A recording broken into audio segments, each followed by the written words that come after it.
છેલ્લા ઘણા સમયથી રાજકોટ સહિત સૌરાષ્ટ્રના અમુક એરિયાઝમાં એવા બનાવો સામે આવેલા છે જેમાં માણસોના ટોળાઓએ અમુક પુરુષો અને મહિલાઓને આ રીતે માર મારેલા છે કે એ બાળકોને ઉપાડી જનાર ટોળકીના સભ્યો છે અને બાળકોને ઉપાડી જવાનું કામ કરે છે.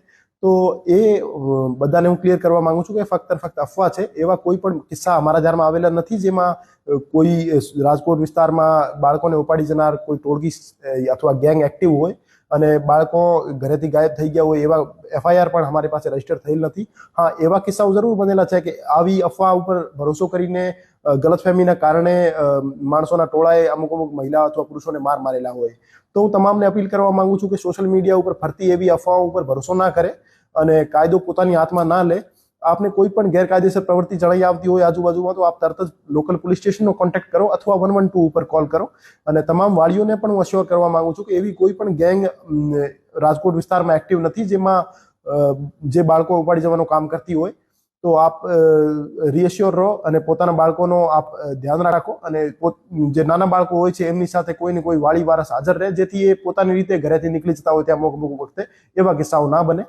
અને આપ એવી કોઈ પણ અફવા હોય તો એને પ્રોપર વેરિફિકેશન કર્યા વગર આપ વગર સોચ્યા સમજા કોઈ પણ વોટ્સએપ ગ્રુપમાં અથવા સોશિયલ મીડિયા પ્લેટફોર્મ ઉપર ફોરવર્ડ ના કરો. એને પ્રોપર વેરિફિકેશન કર્યા પછી જ આપ કોઈ પણ ન્યૂઝ સોશિયલ મીડિયા ઉપર શેર કરો અને જવાબદારીપૂર્વક વર્તન કરો. સૌથી પહેલા તો સોશિયલ મીડિયા પ્લેટફોર્મ્સ જે છે એક્સ, ઇન્સ્ટાગ્રામ, ફેસબુક એના ઉપર અમારી ટીમો તો વોચ રાખી રહી છે પણ અમુક વોટ્સએપ ગ્રુપ ઉપર અમે વોચ નહીં રાખી શકતા જેમાં સોસાયટીના જે ઇન્ટરનલ ગ્રુપ્સ હોય છે. તો એમાં કોઈ પણ મેસેજ આપ ફોરવર્ડ કરો અથવા સર્ક્યુલેટ કરો તો એ સાચું હોય અને વેરીફાઈડ હોય. ફક્ત અને ફક્ત ક્યાંથી રિસીવ થયેલો મેસેજ આપ વગર સોચ્યા સમજા બીજા ગ્રુપમાં ફોરવર્ડ ના કરો જેનાથી કોઈ પેનિક ક્રિએટ થાય. તો એને વાલીઓને પણ હું અપીલ કરવા માંગુ છું કે આપ ખોટી અફવાઓને ફોરવર્ડ ના કરો, અફવા ઉપર ભરોસો પણ ના કરો અને પોતાના બાળકોનો આપ ધ્યાન રાખો પોતાની રીતે.